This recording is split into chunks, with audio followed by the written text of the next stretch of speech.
Unang ialam kaseng Kongres Hajala ubadeiru MP ke Shillong Bah Vincent Pala ula kenok baka sorkar MDA ke bayalam ke NPP kalapel habaro kiliang. Badda unon ula aimak ya keni ke sorkar. Habagren berkinong tok kubor haga kendai terik kelalingkon. Lakade ke MDA 1 lane ke MDA 2 barok ki jingkular ke jong ke NPP kimpoi syai. Nadu ke jingkular aikam ke basan lak ya kinong syong syong. Henry ngatharai bawat tang hapok ke silak ru kamsyam la urlong satya. La kumno la dapi peniap-piak ne divide ya kate kesan lak da kisan snem haduk kat no ki balayok kam non. Kila kular halor ke kam dewyong hakimat rekam jongki kaneru non. Kila pen benapat ba kila penyo ya kilai sen tipar Henry kaneru non. Penban kila penyo yang i da ki babun ba ki coke plants kabala kelalong penban kabi na kebenta ki nong syong syong. Bat ling ba kini ki coke plan ki nong syong syong menta kila sakhi ya kata masa sok nyam tera Orange Festival klem tadon sok nyam tera.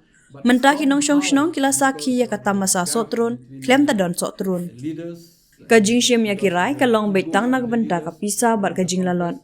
Kila penjulor ya kathan West Khasi Hills kathan Jaintia Hills bat ya baro kithan kaput laong Bah Pala.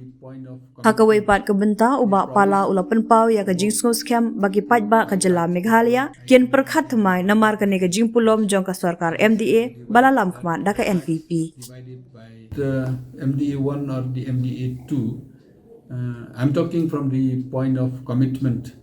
They promised work to 5 lakhs people. I think not even 1 lakh has been finished. At least if you divide that 5 lakhs divided by 5 years, so how many has been employed? 0. They promised coal in the manifesto, 0. They have made a funfair that they have given a mining license, 0. Rather, they give us so many coke plants. This become poison for the people. And with that coke plant, today the people are having an orange festival with an orange. Today people have pine festival with a pine. And with that, that decision we have taken only for the sake of money. And instead of greed, they have spoiled the entire West Khasi Hills, the entire Jaintia Hills, entire border.